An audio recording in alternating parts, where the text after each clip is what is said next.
So anyway, good evening, everybody. I'm Alan Levine. I'm a professor in the Department of Government at American University, and together with my colleague Tom Merrill, I run the Political Theory Institute, the sponsor of this evening's event. Welcome to the 25th anniversary year of our lecture series. We have one other event this semester, an April 15th conversation with Roosevelt Montas of Columbia University on democratizing the great books. Please join us for that live or later on our website where today's event, and all this year's events can be accessed. If on April 1st, as it is today, I were to tell you that we were going to have a conversation with one of Europe's most distinguished thinkers, you might suspect I was joking. But it is no joke. Today, I have the honor of talking with Rémi Brague. Rémi Brague is one of Europe's most eminent philosophers, a professor emeritus at both the University of Paris, at the Sorbonne Pantheon in the Department of Philosophy and Lettres Classiques, and the Ludwig Maximilian University of Munich, where he held the Romano Guardini Chair of Philosophy. He is a Chevalier de l'Ordre National de la Légion d'Honneur and a member of the Académie des Sciences Morales et Politiques of the Institut de France at the Académie Française. Brague has been awarded 16 national or international prizes from 7 different countries, including I counted, including the Grand Prix de Philosophie from the Académie Française, the Joseph Ratzinger Prize, and the All-European Academy's Madame de Staël Prize for Cultural Values. His publications of major importance for the study of ancient, medieval, and modern philosophy include more than 120 articles and book chapters, plus 35 books, authored, co-authored, edited, and translations that have themselves been translated into over 20 languages. Good evening, Rémi. It's nice to have you with us. So I know it is now almost midnight Paris time, but I know you're used to being up this late, being the avant-garde hipster that you are. Well, if I fall asleep, please give me a powerful nudge in the ribs. Yeah, we'll see if we can do the Zoom version of that. Okay. So welcome to our seminar. We're really happy to have you here. Our topic today is what went wrong with modernity. And you write about modernity in several different books. One, Curing Mad Truths. Another, The Kingdom of Man. Another, Moderately Modern. And your work is beautifully written, full of erudition, and you show the pre-modern roots of all the ideas of modernity. Who thought them, how, but also their limits and why they didn't expand or combine with other ideas that come together in modernity. Mm-hmm. So in the short time we have tonight, I don't think we'll be able to see much of that, but I'll commend your books to the readers. And when you talk about modernity, you talk about it in several ways. You talk about it as having phases, none of which required the following successive phases, but at the same time, you show that the logic is entailed from the beginning. And you also show how ideas lead to get enacted or embodied and then create a culture. And so from the first thoughts of modernity, of the pre-modern thoughts coming together, how the culture of modernity comes about. And your work does a really nice job of all of that with all sorts of tidbits. One of my favorites is Proclus, who you write is perhaps the first modern, the ancient Hellenistic Neoplatonist for, quote, having the imagination as seeing the imagination as capable of forming or even creating forms.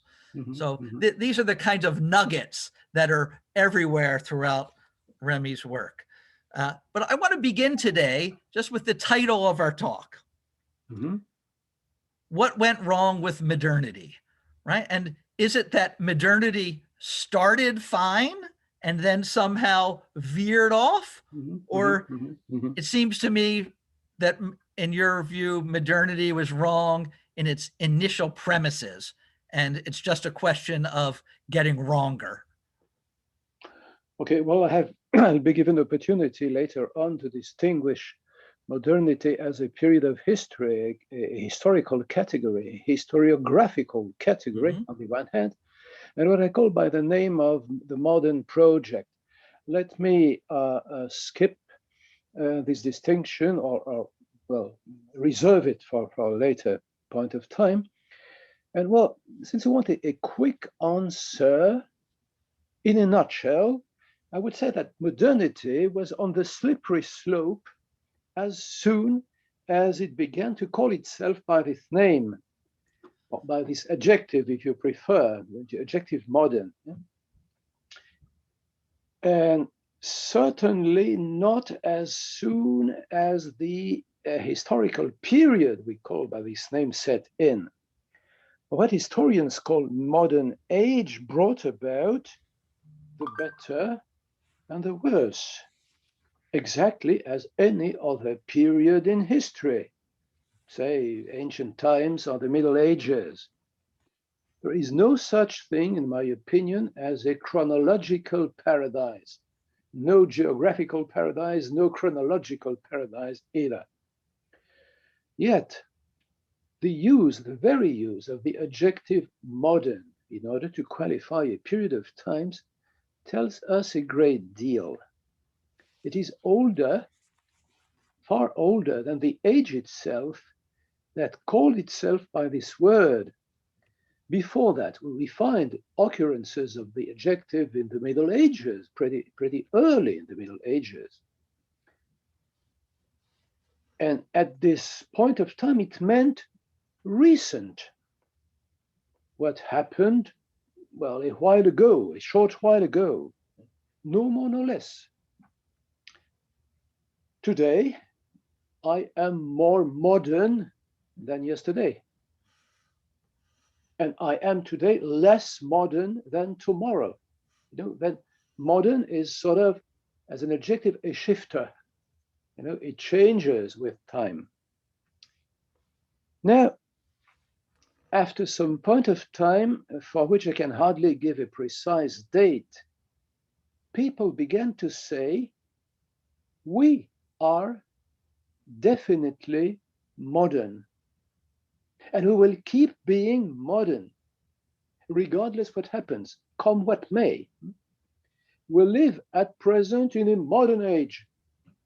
We don't live any longer in what they began to call by the boo word of Middle Ages. We are no longer medieval. Yet, no, sorry for the German.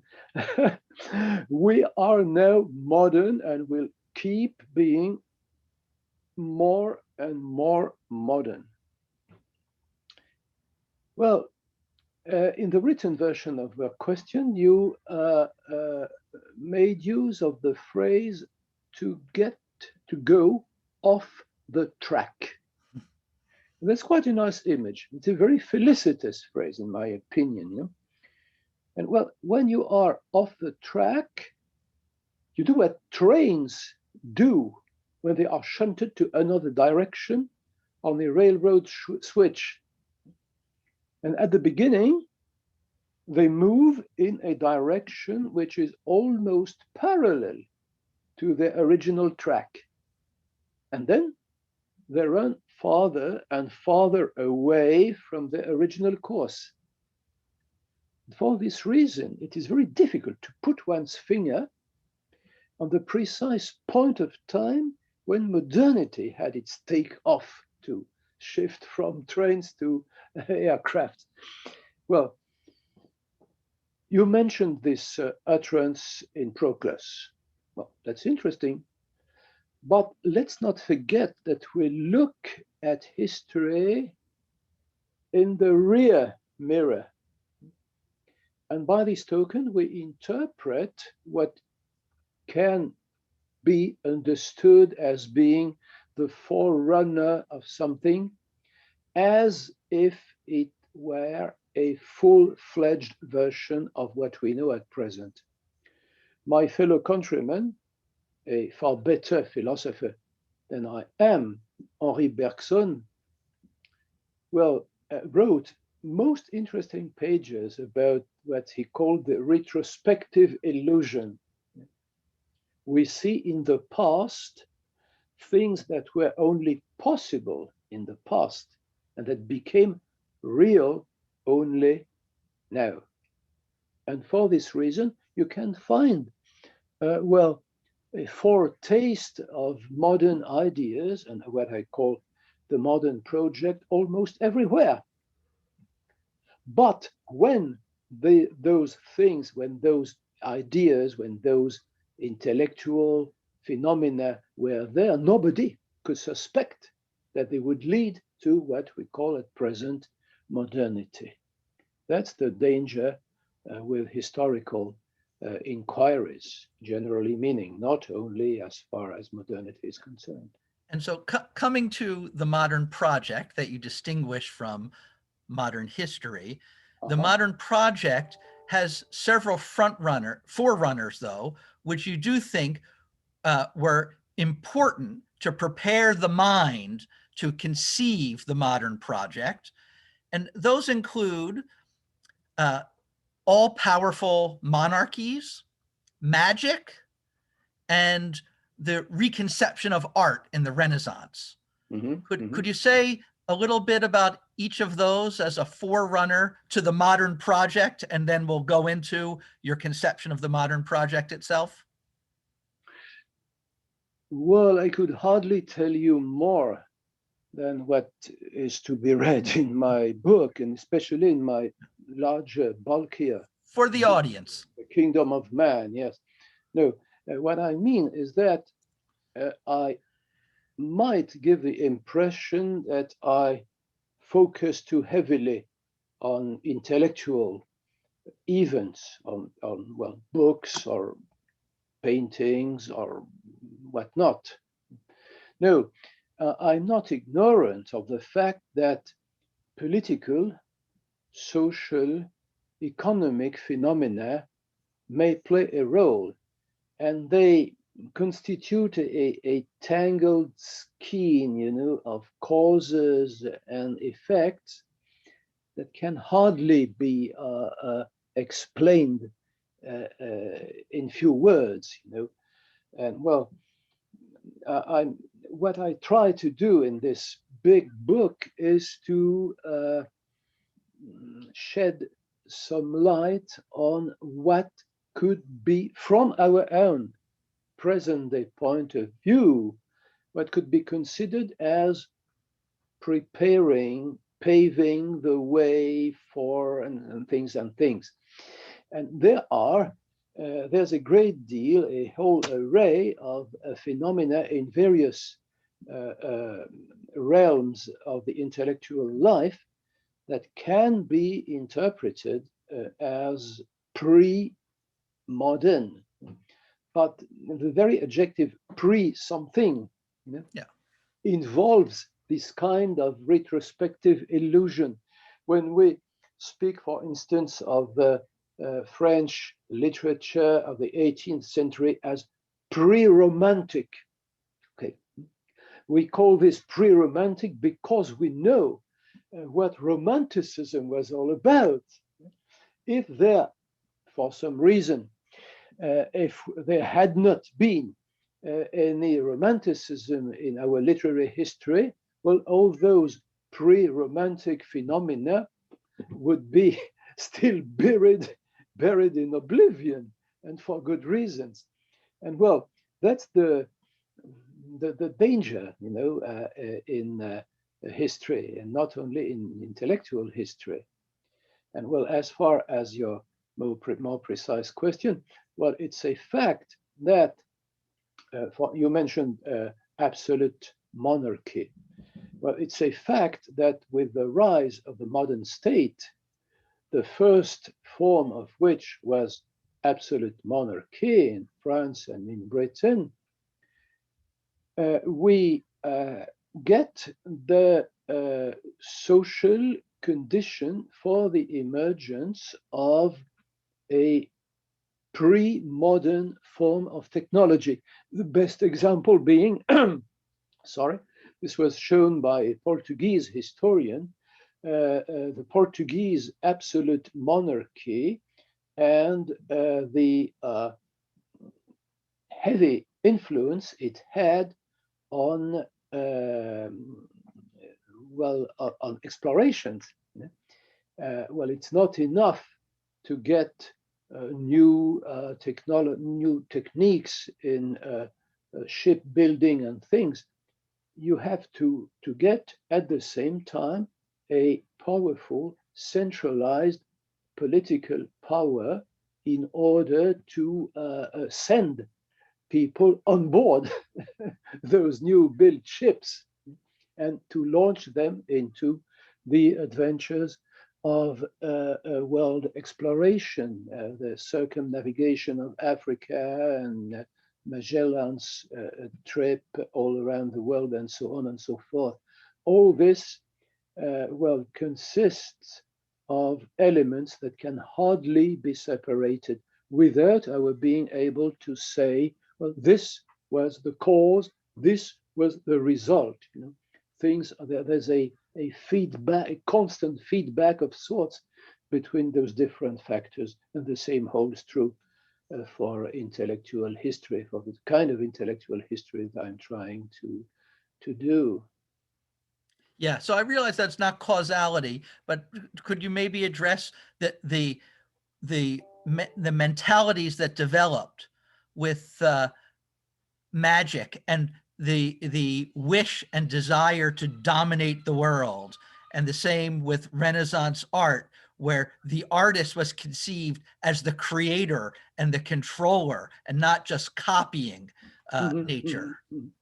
Well, this is very true, and all the truer that we have a symbolic figure, a symbolic character, and that's Faust, Dr. Faust, you know, who had a long literary career from the popular work which inspired people like Marlowe and Goethe, to be sure, till more recent writers like Thomas Mann, the Dr. Faustus.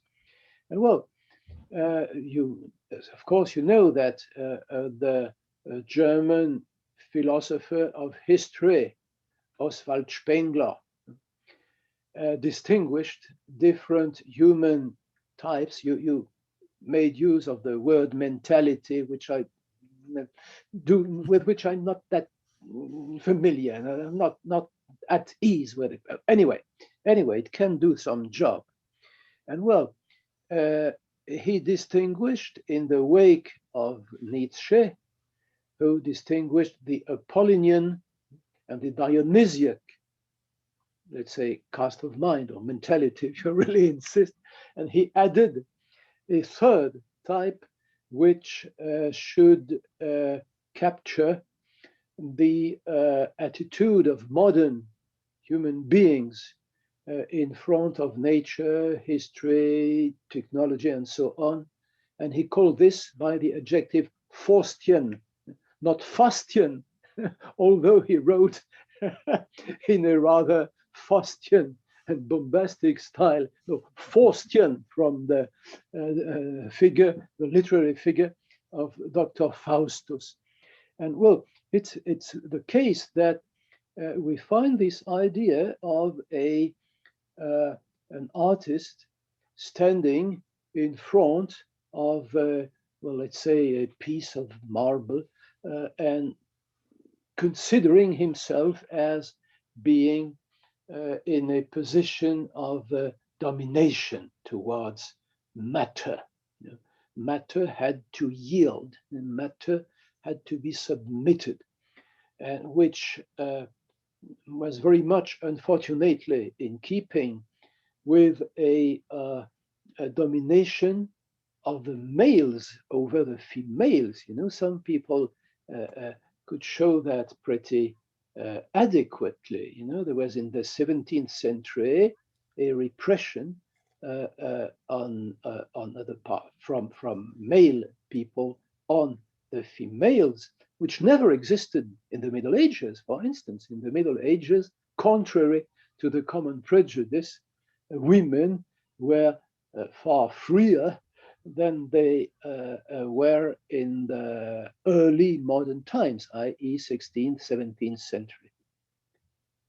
And all this, as to repeat, is so well, so intricated. You can hardly say, well, that's because A produced B, B was caused by A, and so on.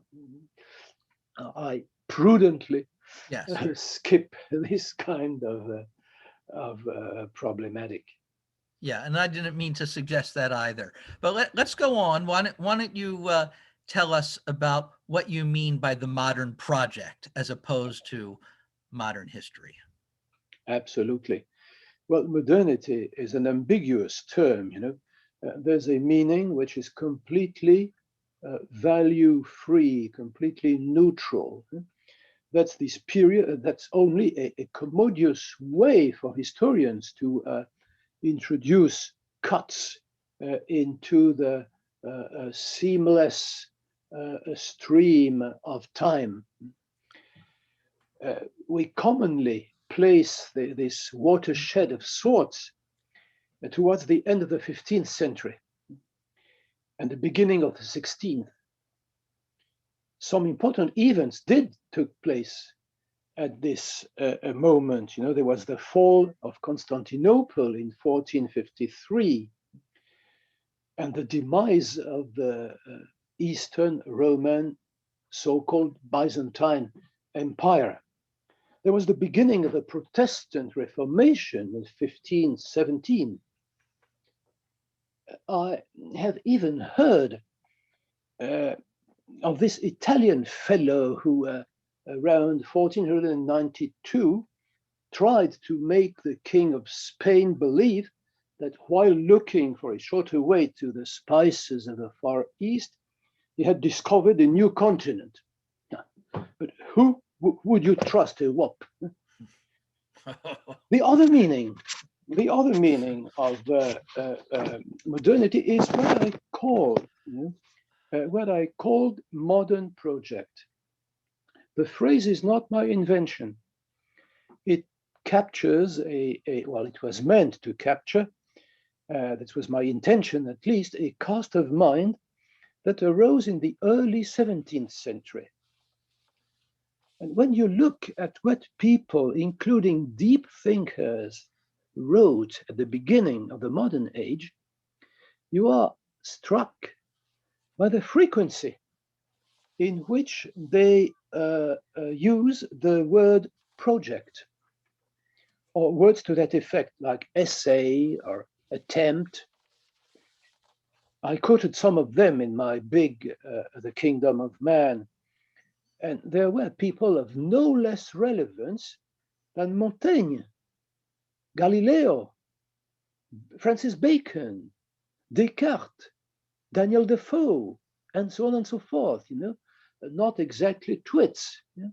People who had the feel for what was happening. And one of them, Daniel Defoe, even uses the expression, the age of projects. Well, there was a special meaning, you know, something to do with overseas commerce, with the kind of things which had deprived him of many of big money. Well, anyway, what is the essence of this modern project? I would say, as a suggestion, that's the idea of making a clean slate in order to start again from scratch. And the idea developed in successive stages, waves, if you prefer, and came to a head in the project of a radical autonomy of mankind, which involved doing away with any external point of reference, example, guide, teacher, what not. Be this principle nature or God. This principle, this external principle, this Archimedean point, was in the ancient world nature. In the classical world of Greece and Rome. In the Middle Ages, it was God, the biblical God. A God which sort of took up or absorbed in himself whatever was sound in the ancient view of nature. And this synthesis of the creator and of his main creature, i.e. nature,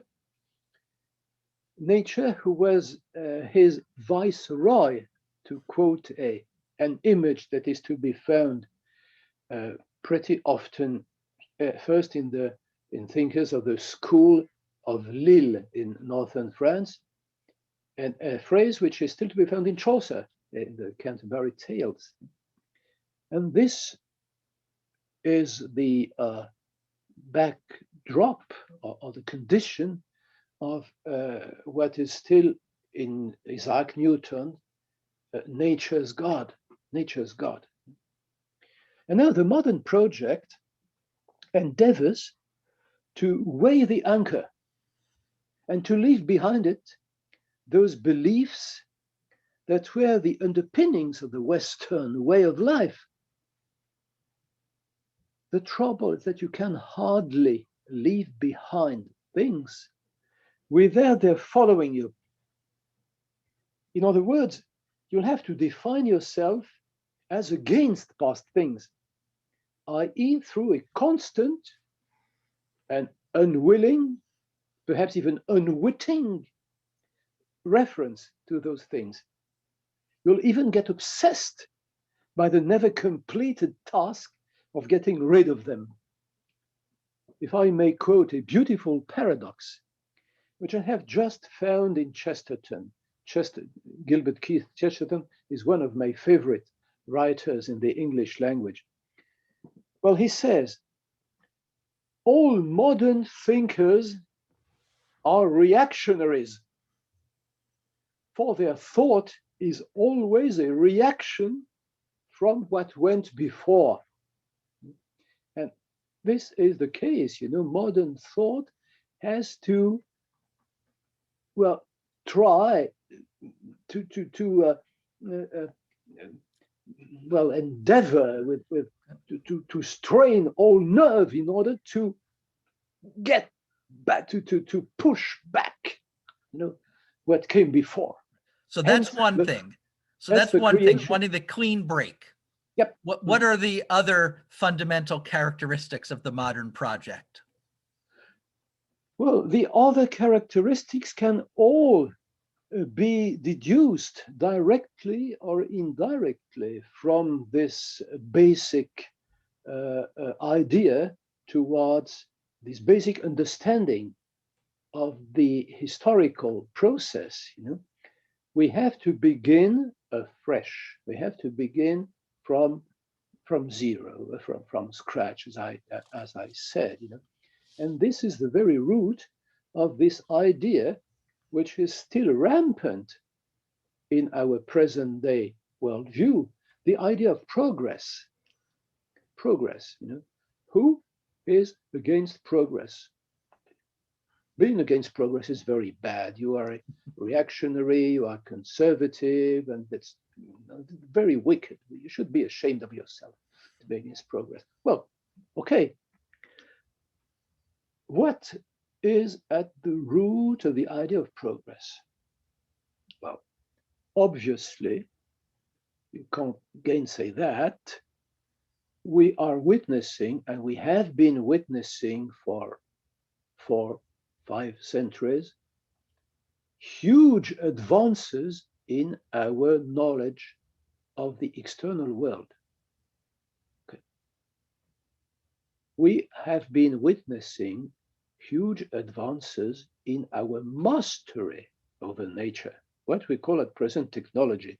Technology being distinguished from technique, technique exists everywhere. You know, the joiner, just any worker has a technique. The technology is technique fed by modern science of nature, i.e., let's say Galileo plus Michelangelo, but Galileo is more important because he decides what is to be done, how is to be what is to be made, and how it has to be made.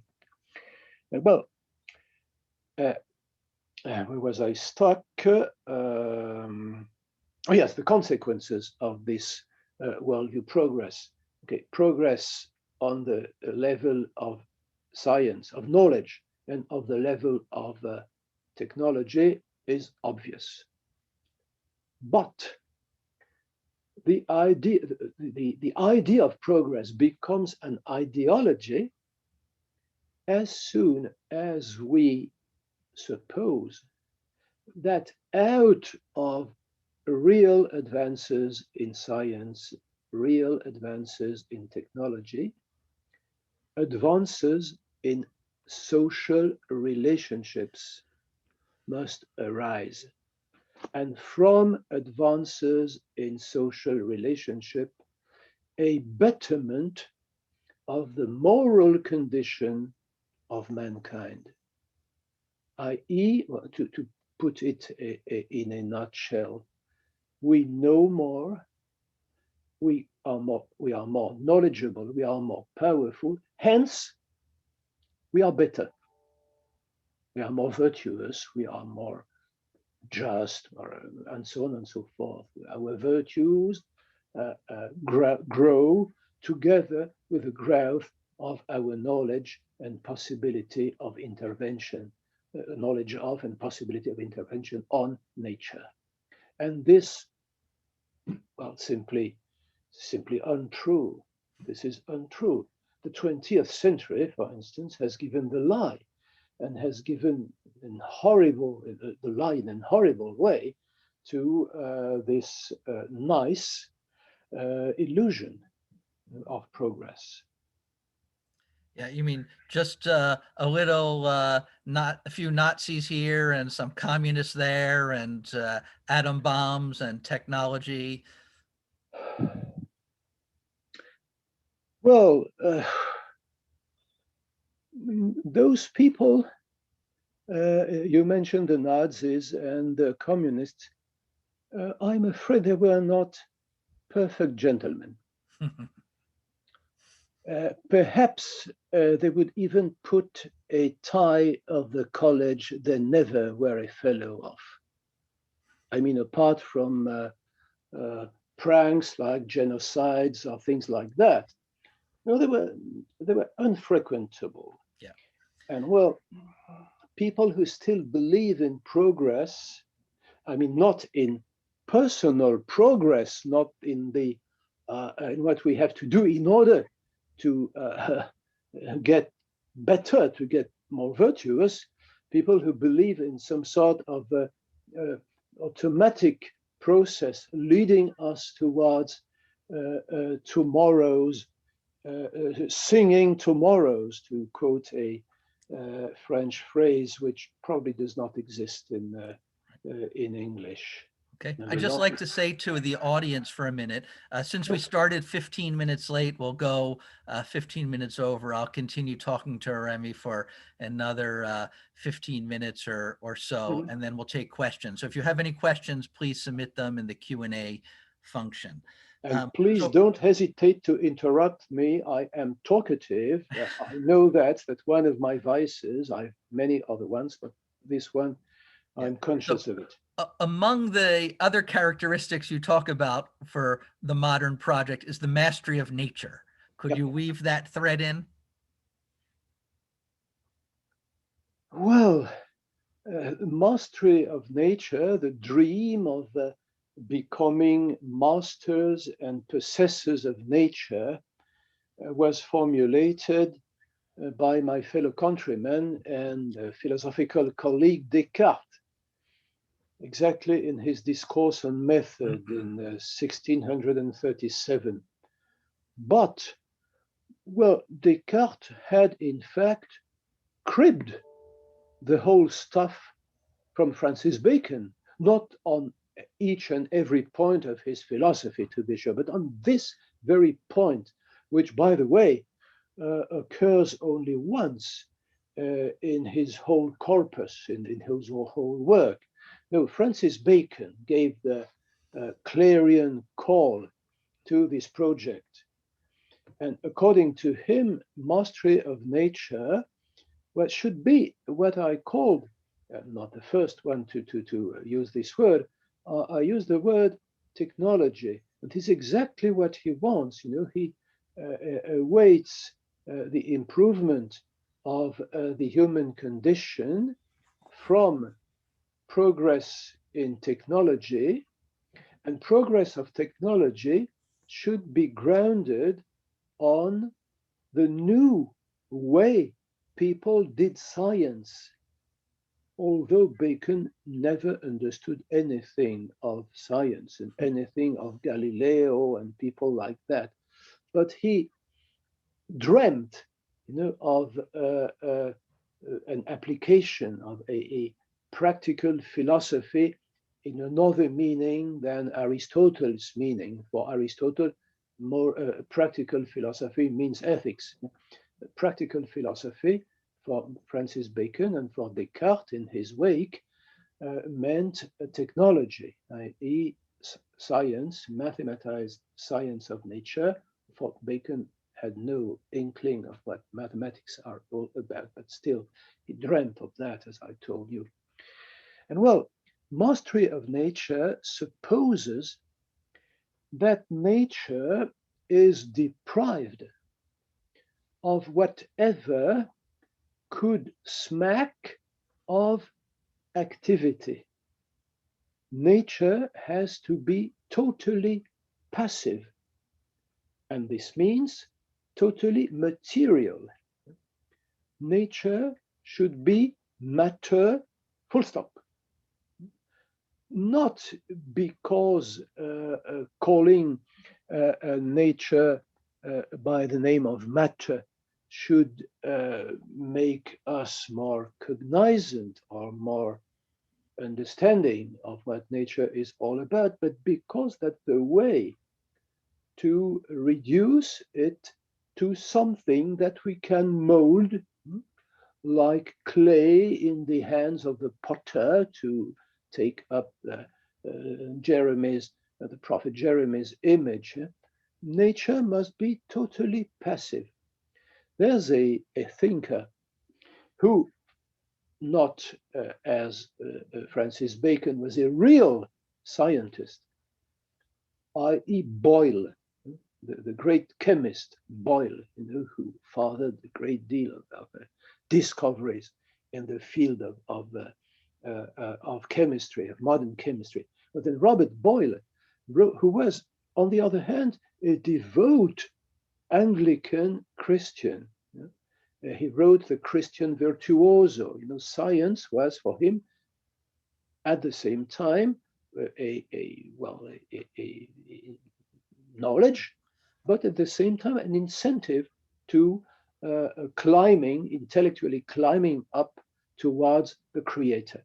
And well, he has he penned a work, the title of which escapes me at present.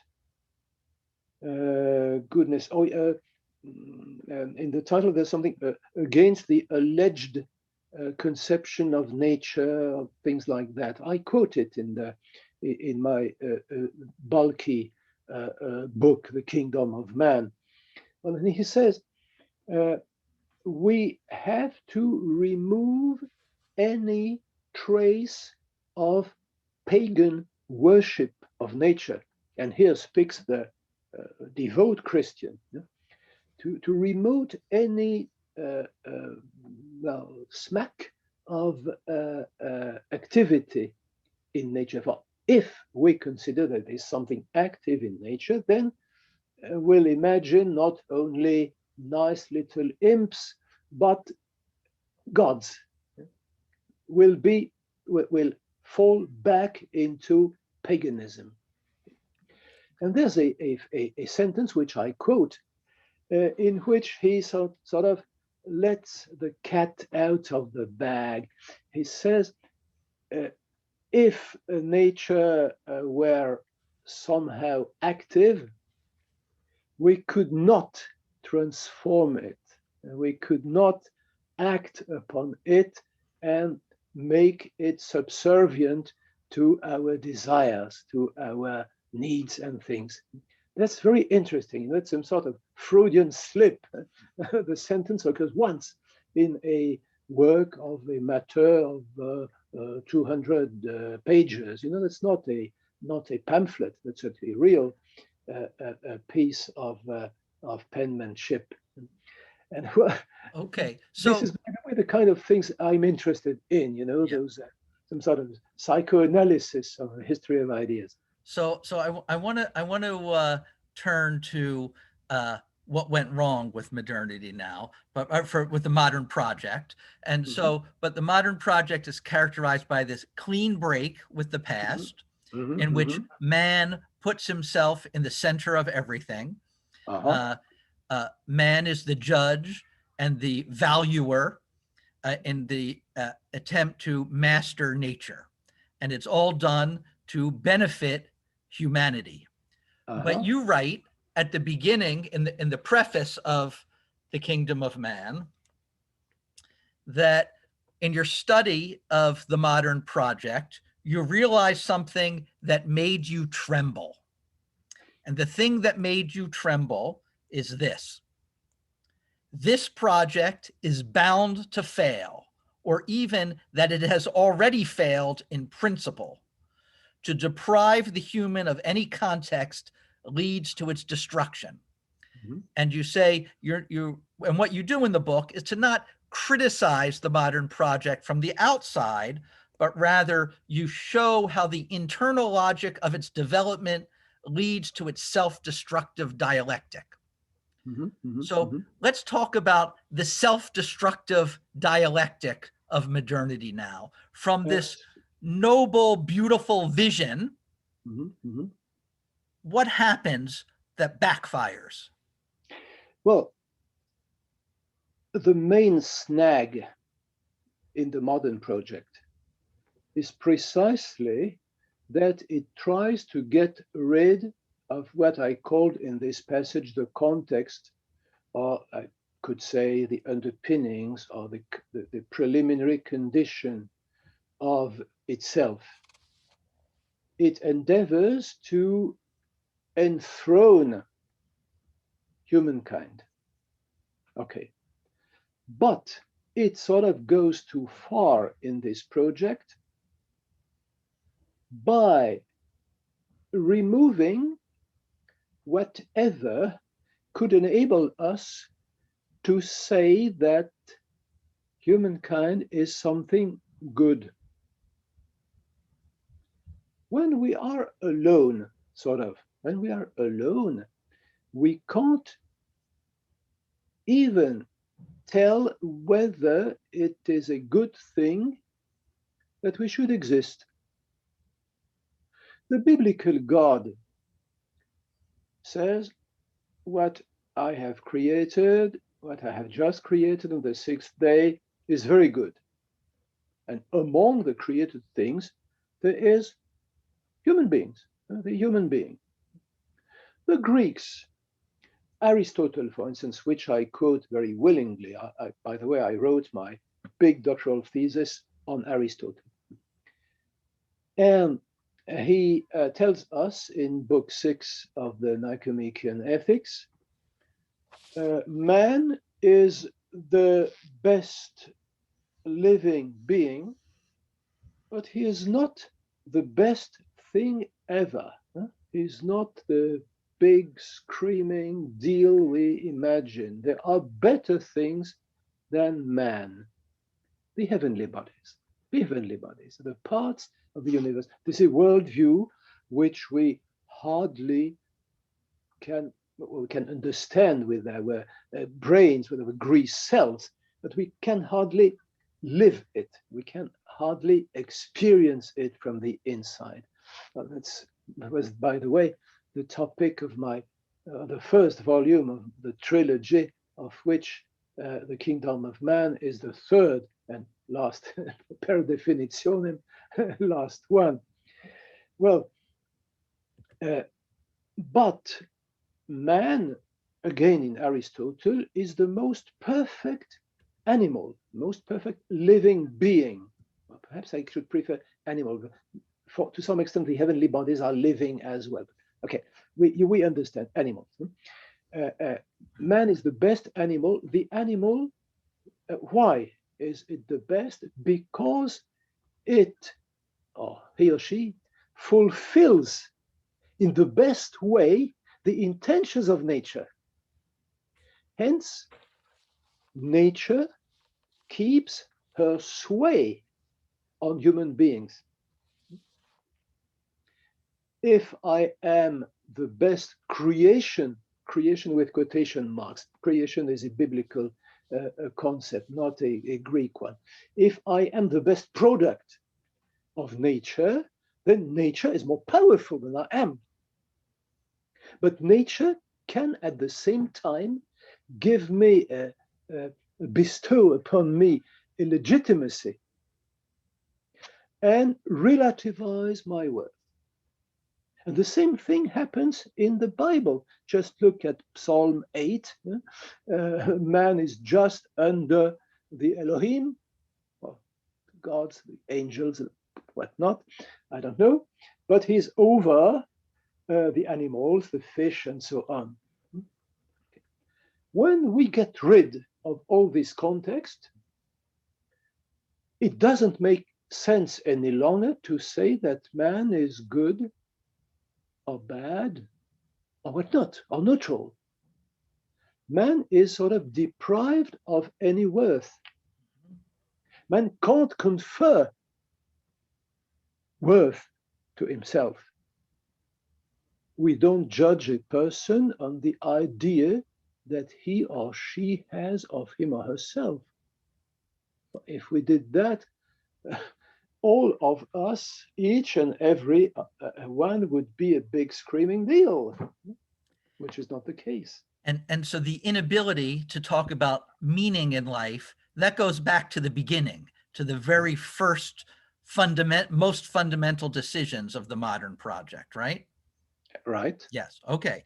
So I want to, once that happens, and that's the fundamental problem, you talk about a couple of paradoxes that develop over time.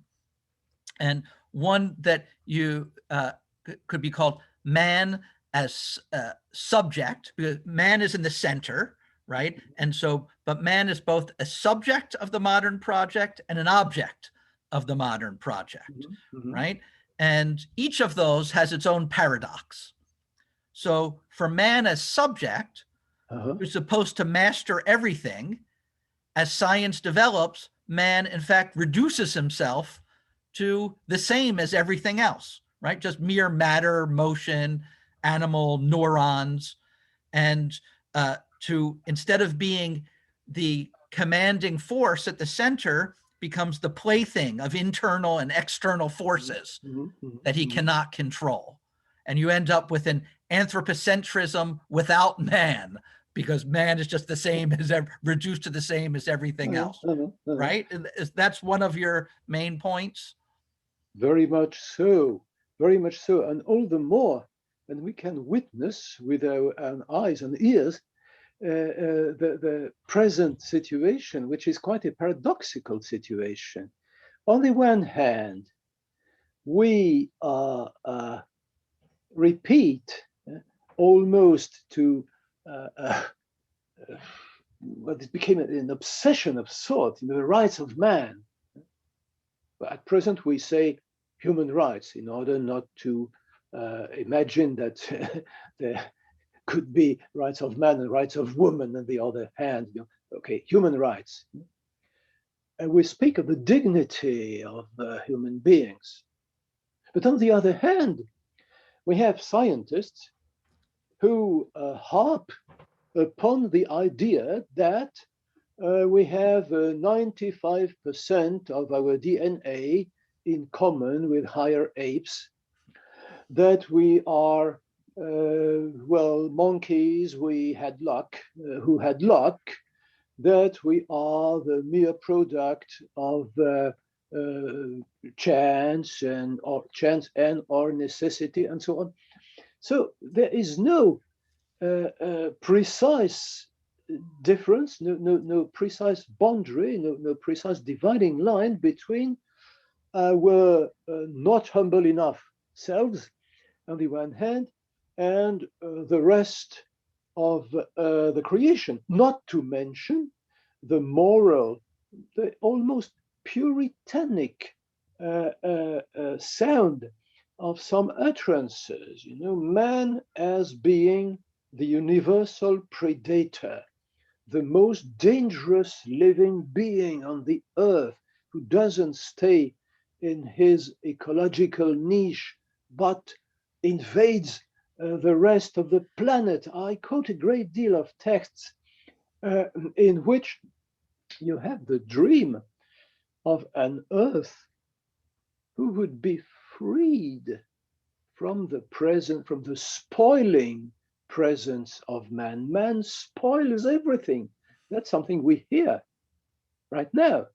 And there are even people who say, well, we should be, sorry, excuse me, it would be better if we could put a stop on reproduction in order to let the surface of the earth again free for, well, all the kinds of other species.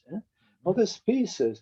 You have people have even coined the word speciesism, i.e. the illegitimate advantage that we confer, that we bestow upon human beings. And that jives with the other big paradox that you talk about, the man as object, right? So at the beginning, once you get rid of God and nature, man is considered the sole worthy cause of dedicating one's study to, of dedicating one's life to. But now we doubt that man has any value, right? That just becomes speciesism, that we're just the same as everything else.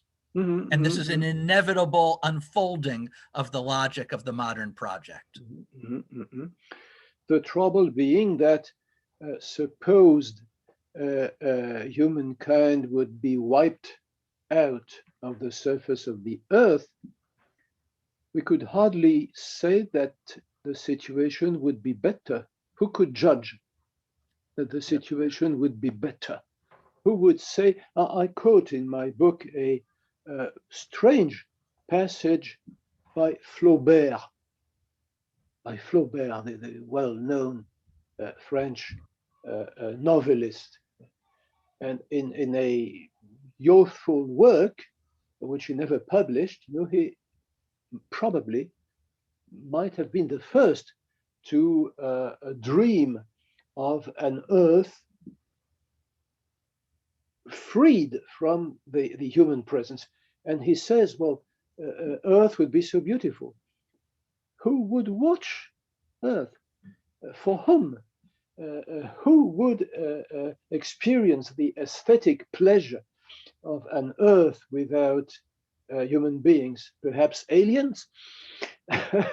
Those little green fellows. Yeah. And less at the end of the Kingdom of Man, there's quite a lot of discussion of sadism that comes out of the modern project.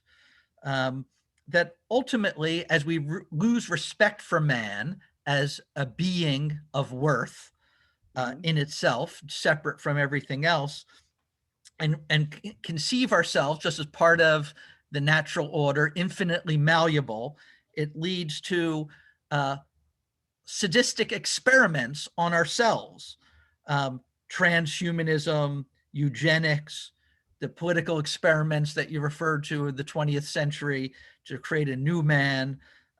And essentially, we set out to dominate the earth and we become dominated by domination.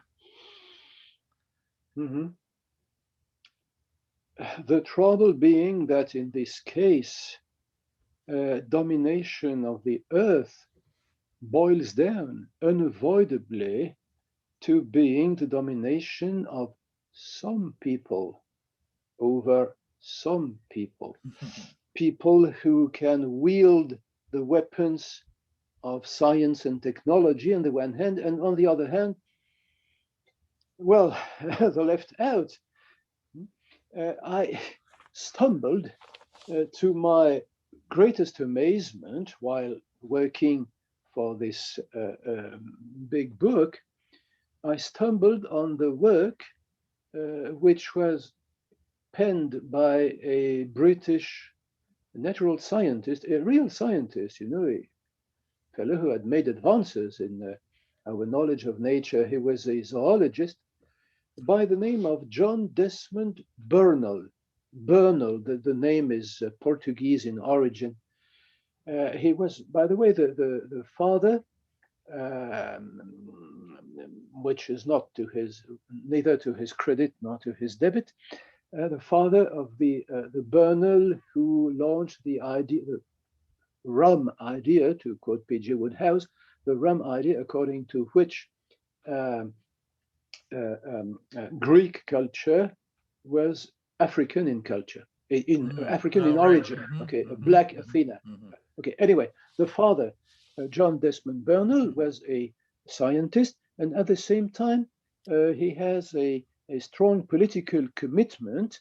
He was a communist. He belonged to the British Communist Party and received successively the Lenin Prize and then the Stalin Prize and so on. And well, in 1929, he came up with a booklet by the weird title of The World, the Flesh, and the Devil, a clear allusion to the ritual of baptism in the Presbyterian Church to which he belonged in his youth. And well, the world, that's the problem of interplanetary travel. The flesh, that the enhancement, the word did not exist at this time, or in another meaning. It's a transhumanism to say it in an anachronistic way, sorry. And the devil, that's human psychology. And well, he imagined that mankind will be made better, stronger, more intelligent, and so on and so forth, by means of, well, he was not aware of computer science. There were no computers in 1929, but he set his hopes on biology, a biological betterment of humankind. And well, he asked the question, well, there will be two kinds of human beings on the earth, i.e. those who had been enhanced by technology, and the other ones. And he has this wonderful sentence, which I quote. I couldn't tell you chapter and verse, but the meaning is, well, the better kind will probably have to reduce the number of the others, right, till they are no longer an inconvenience for them. They reduce the number. But if there is a prize for British understatement, well, the gold medal is for him, to reduce the number. It's wonderful.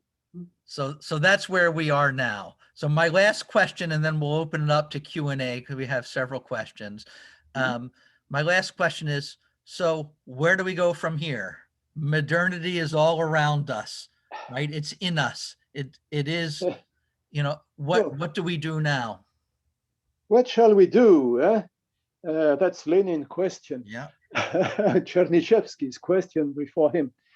Well, my answer will develop on two levels, two layers.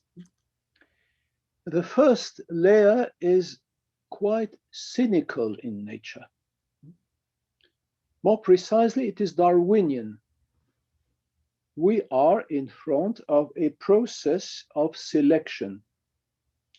Darwin spoke of natural selection in the title of his first masterpiece of 1859. Perhaps I could have the nerve to speak of a cultural selection.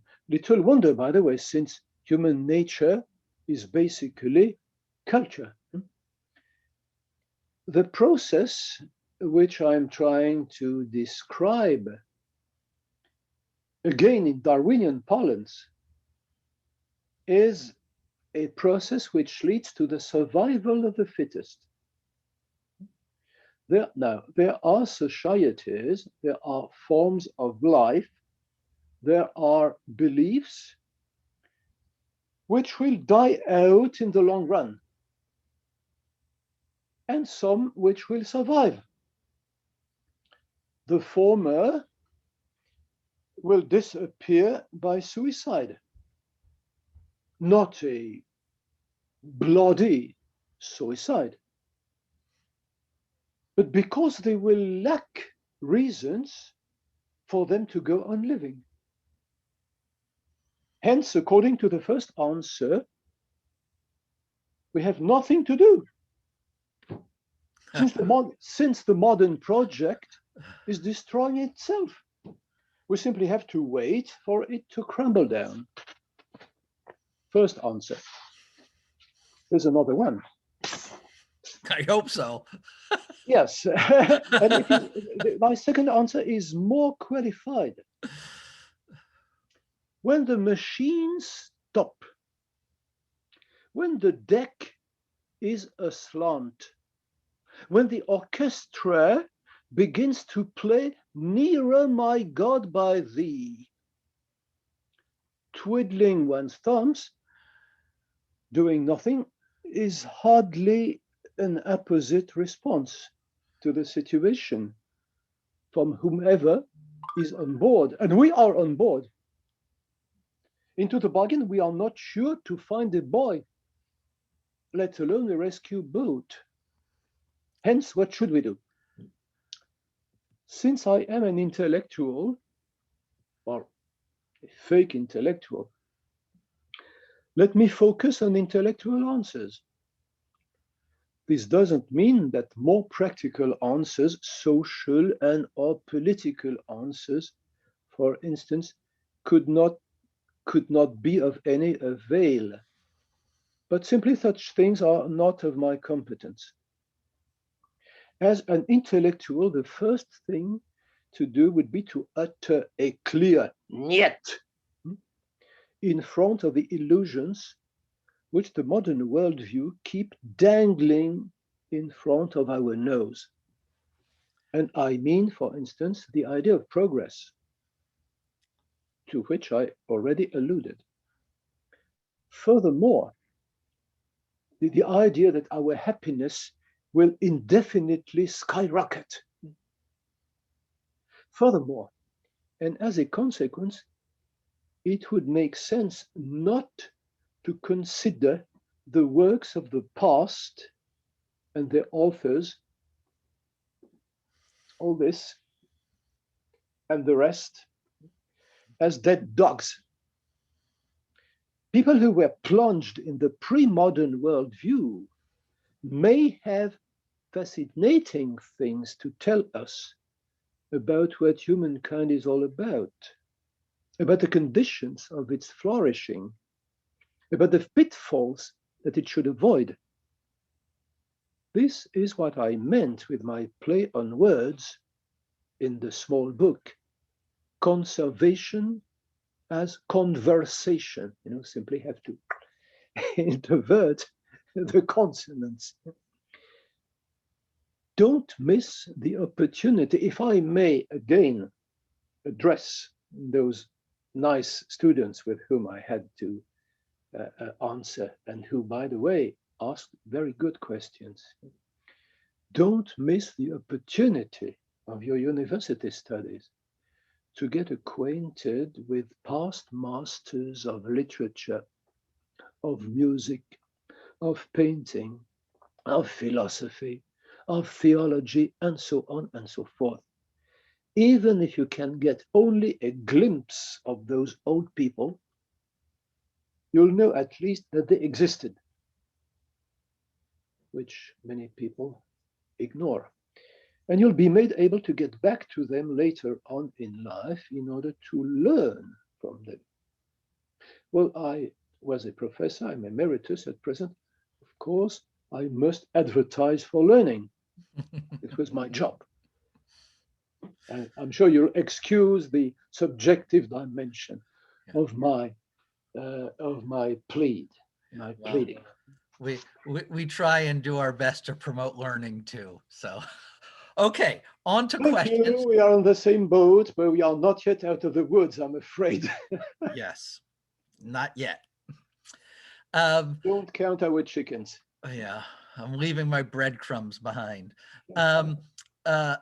It is our tradition to begin with questions from students, and so I have one here from a senior at American University, Cedar Williams.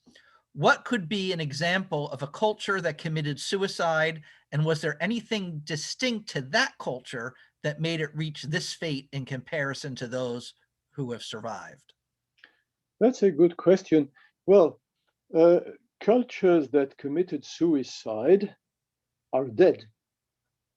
Okay, that's the normal result of what I should call a successful suicide. You know? Well, we can't find in the past cultures that were killed. For instance, pre-Columbian cultures of Middle and South America, killed by microbes brought by people who were totally unaware, by the way, what they were doing. Cultures that committed suicide, this is one of the possible explanations of the demise of the Roman Empire. The end of the Roman Empire has been for centuries, almost since the beginning, this historical phenomenon has been a deep trauma in the consciousness of Western culture.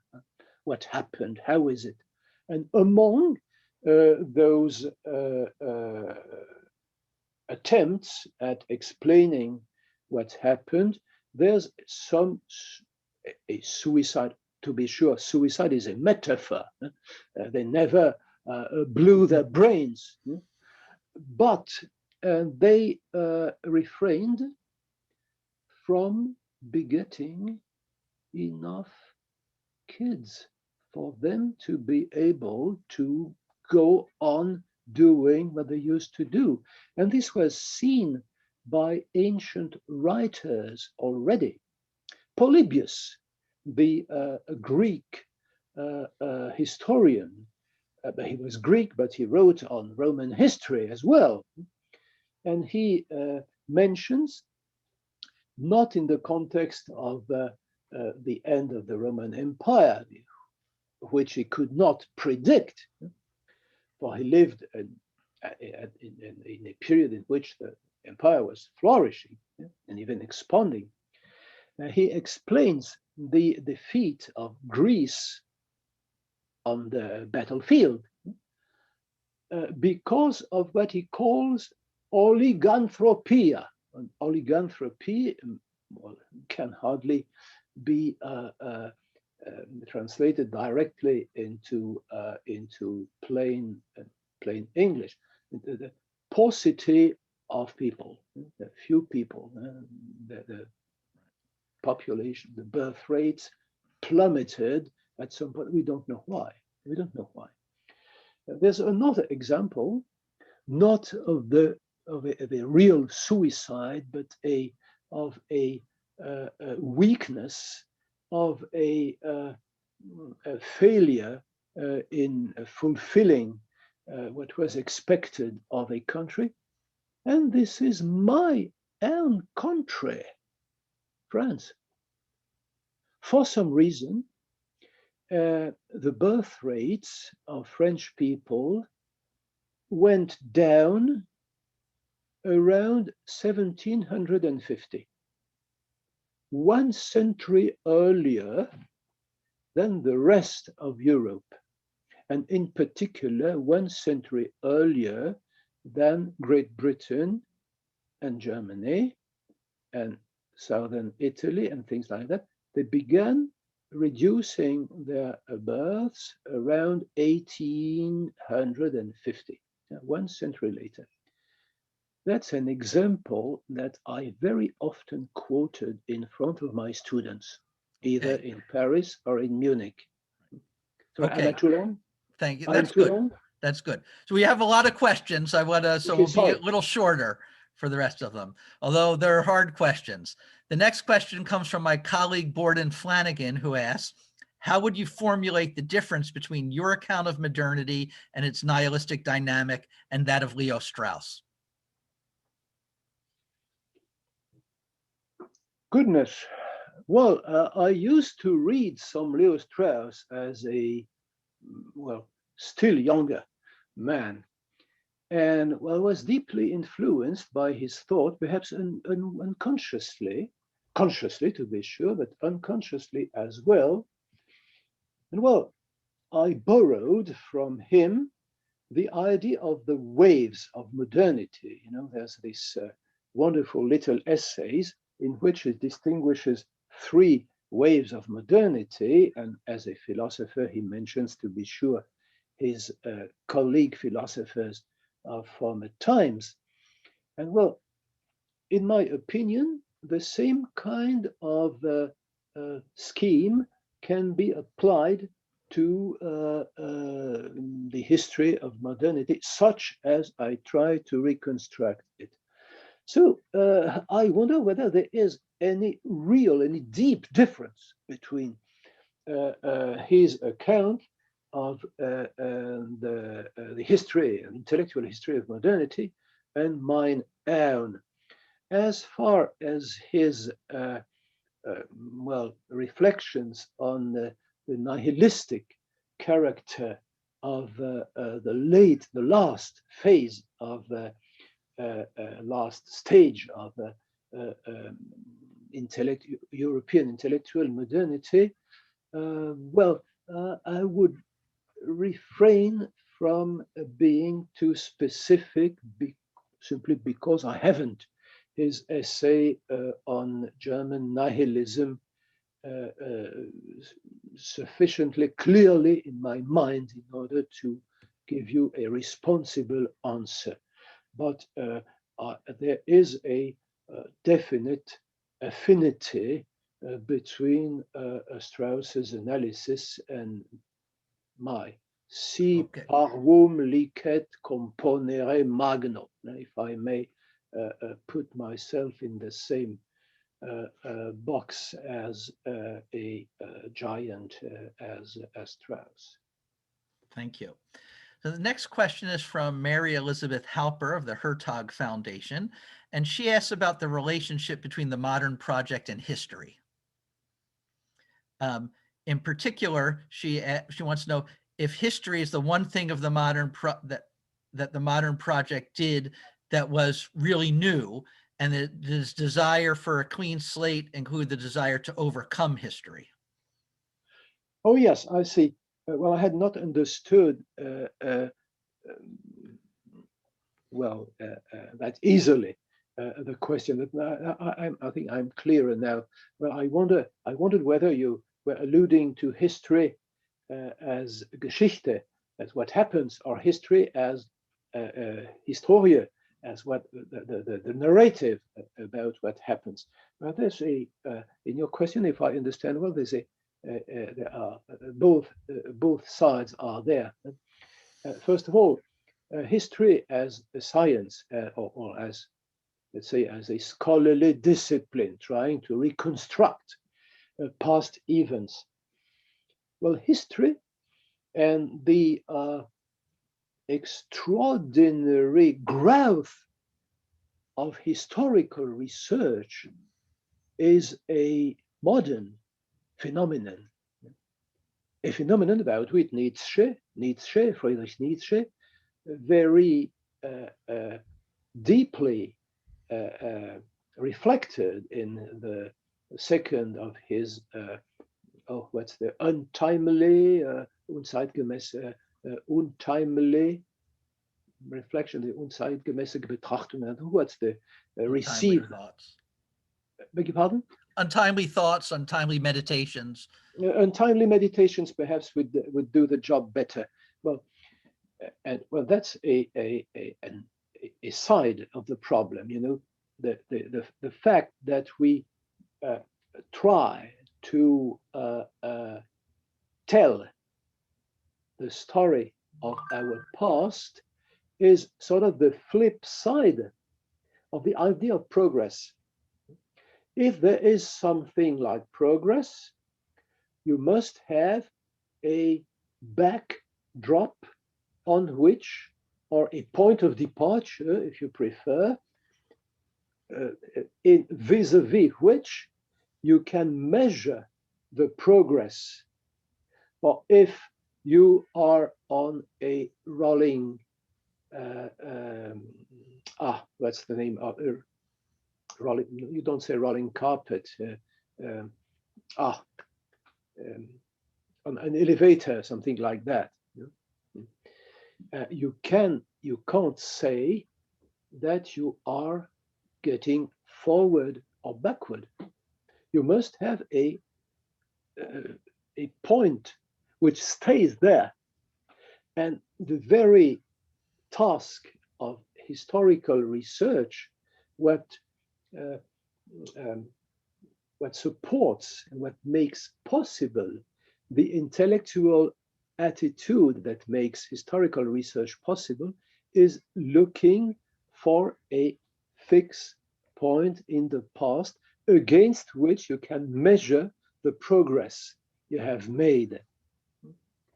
Little wonder that historical research tries to show how different the past was from our glorious present achievements. Okay, thank you.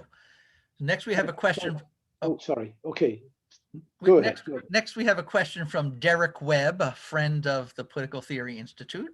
And he asks, does Professor Brague think that America's founders were moderns in the sense in which he uses that term?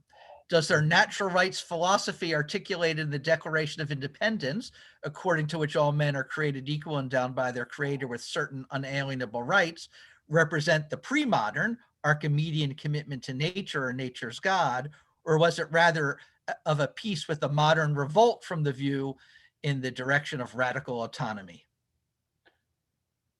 My goodness, this is a hornet's nest. I'm aware of the existence of a discussion between American intellectuals precisely on this point. And I'm afraid it would be ungentlemanlike to side with this side or this other side. All the more ungentlemanlike and all the less gentlemanlike, if you prefer, that I happen to have friends on both sides. Patrick Deneen is a friend, Robert Rayleigh is a friend, and well, there's a great deal of people on whose corns I wouldn't like to tread. So, I have a joker. Okay. All right. Sorry, no, if I might, just to put it short, there is a corn of truth in both positions. You know, people like John Locke, for instance, who was one of the main references of the founding fathers, is very much in between. He constantly quotes the judicious Hooker, who was a concentrate of ancient classical and even Thomistic wisdom. And on the other hand, he has passages in his essay which give a definitely modern ring. So I'll prudently refrain from. Okay. All right. We don't want to get you in the Cowardice. middle of This a is fight with your cowardice. friends. I know. Okay. We've got a couple of other questions about modernity. Ken Masugi of the Claremont Institute asks, doesn't modernity require explicit opposition to Christianity in order to sustain its own power? I think of Faust and in a somewhat more moderate way, Tocqueville. But with a loss of regard for Christianity, doesn't the modern project fizzle out, e.g. Nietzsche?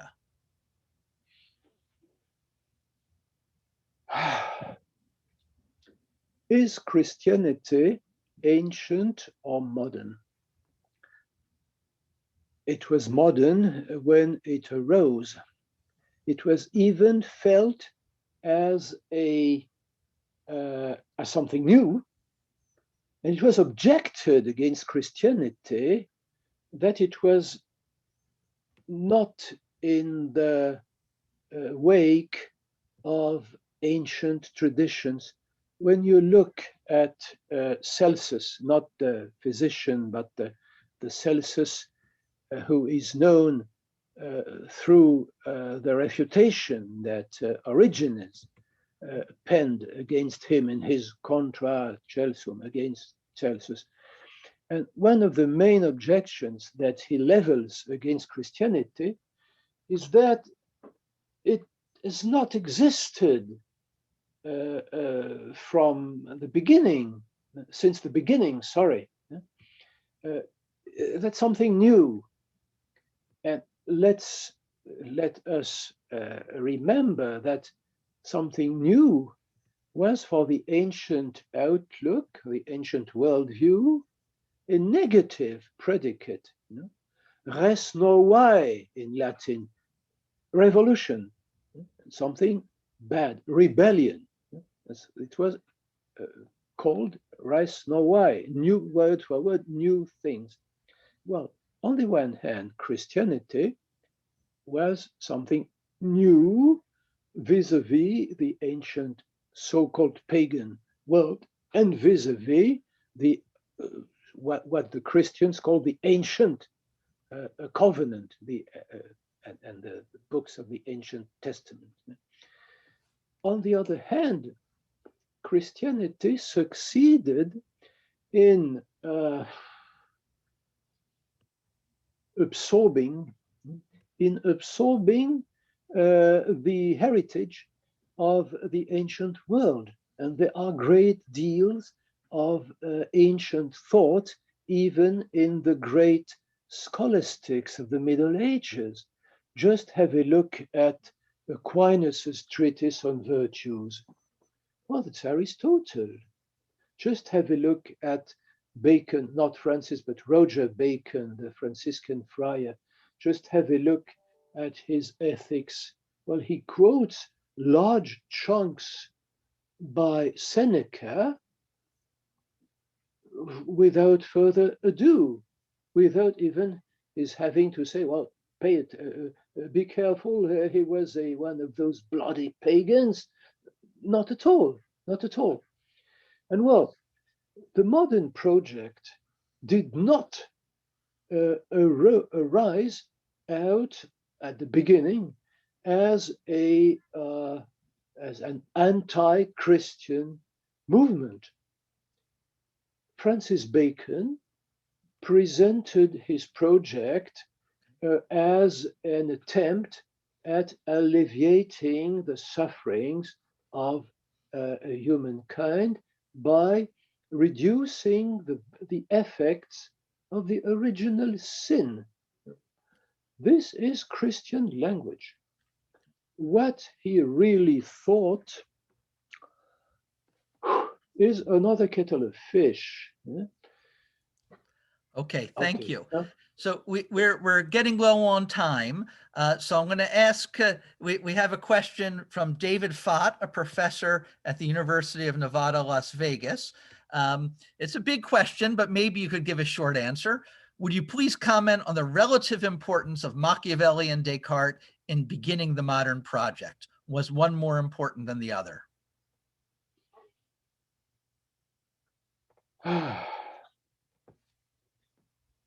Well, I would say neither nor. The clearest exponent of the modern project in the early 17th century was Francis Bacon. Machiavelli, if you read him in a certain way, certainly was a tremendously important watershed. Descartes,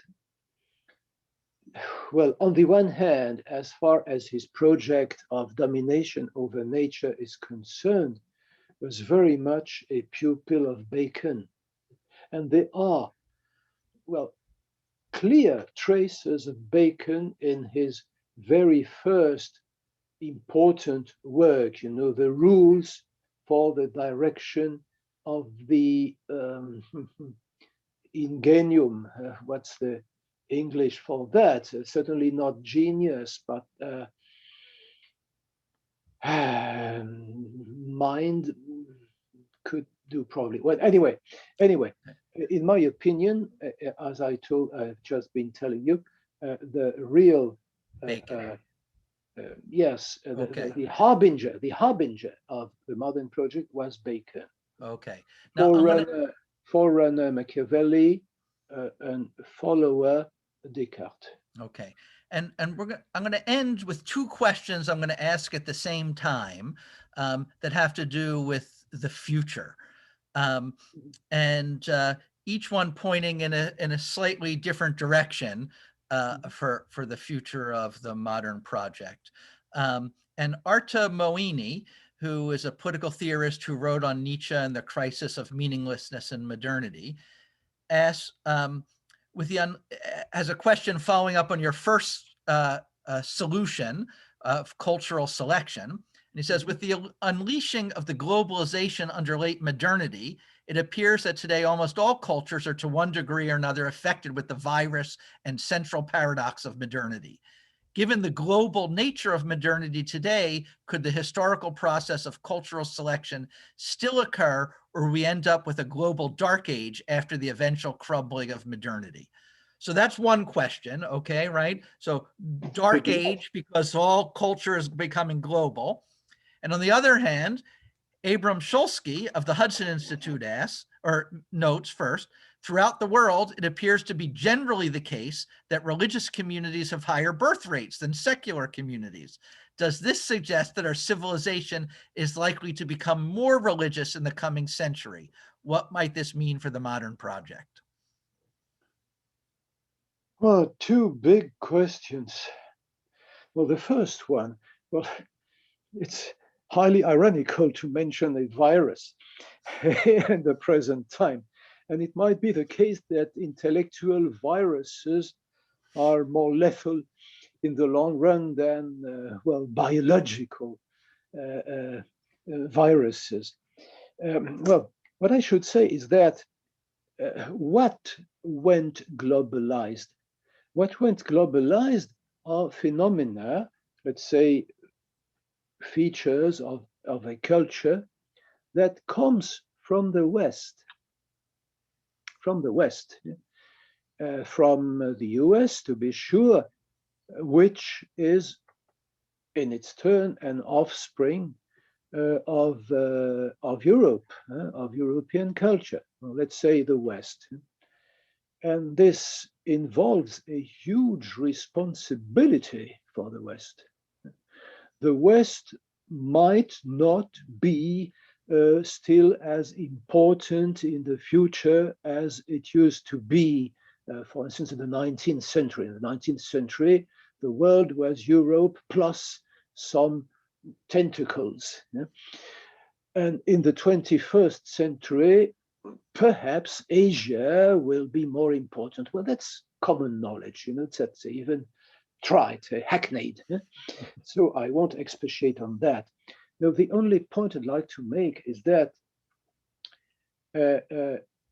if it is true that the fish rots beginning with the head, if it is true that the modern project came and spread over the world from its European and Western inception, then it might be the case that, well, the cure might come from the same place, or the same places, since I'm not thinking of the old Europe only, but of the US as well.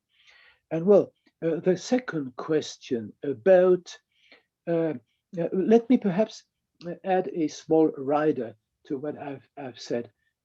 You mentioned my first ironical, cynical solution. Okay, let's twiddle our thumbs and things will arrange by themselves. You know, there's some invisible hand which strangles the modern project. This is a Nietzschean idea. According to Nietzsche, the idea of the eternal recurrence, the eternal return of the same, which was a selective idea. The eternal recurrence might be mythology. What he aimed at was to show that modern man, or ultra-modern man, hyper-modern man, should live in a state of total immanence. There is no such thing as transcendent reality. There is no God, there is no nature with a capital N. There are facts, phenomena, and full stop. And if some people can tolerate, can accept this state of things, that's what he called Dionysus, accepting the horrors, the tragic of life. If people can accept this, they will survive. The other ones will step aside by themselves, either by committing a real suicide or by other ways. You know, they will step out of the stage and let the stage free for what he called the overman. And the overman is not a new biological species, nothing to do with transhumanism. That's man such as it had been transformed by his acceptance of radical immanence. Well, as far as the birth rates are concerned, well, that's a fact. That's an unpleasant fact, you know, that people who have kids, just look at Israel. The Haredim have many kids, families of 10. The other ones, more secular, who have a more secularly minded, so to speak, got 2 kids, or none at all. And well, in Islamic countries, people who are on the side, let's say, of moderate, so-called moderate Islam, reformed Islam, enlightened Islam, or to quote all those catchwords that are especially rampant in my country at present. Well, all those people get few kids. And the most benighted, according to our own standards, get large families. Among Christians, the traditional large churches, the Catholic Church and the Lutheran and Reformed churches, well, have few people who belong to those churches have few kids. The evangelists have many. The Mormons, whether they are Christians or not, they claim to be Christians, that's a moot question. They have many kids, many children. Well, you know, that's neither philosophy nor theology, that's mathematics. Yeah? It's highly likely that religious people will grow, whereas secular people will dwindle. And by the way, I was given the opportunity in another book to play, perhaps that's again in the small curing mad truths, but I don't know, I don't remember. I played on the word secular. You know, secular stems from the Latin word saeculum, which means a century. Well, originally the Latin word meant the longest, possibly the longest lifespan of a human being. And in order to get things more simpler, they said, well, that's 100 years, 100 years. Okay. A secular people, this was the meaning of my pun, a secular person is a person for whom the utmost hope of a human being is 100 years of life and then stop. Okay. And a secular civilization is a civilization in which people behave in a way that has as its necessary consequence that the civilization won't last for more than 100 years because they have no reason to foster life any longer. Okay. Well, with that, Rémi, thank you very much. It's been an honor talking with you. It's the wee hours there. I don't know if you are normally in bed or if you're up all night writing your 35 books, but maybe it's the evening here. We should let people go home and be with their loved ones and follow your main recommendation of reproducing to civilization going. Okay, well, I'm happy I could refrain my yawning. And now I'll be able to give vent to it powerfully. And thank you so much for those exciting questions. And well, I hope we'll meet in the flesh. I would like that very much. I look forward to that. Okay, Bye-bye. see you. Good night. Good night.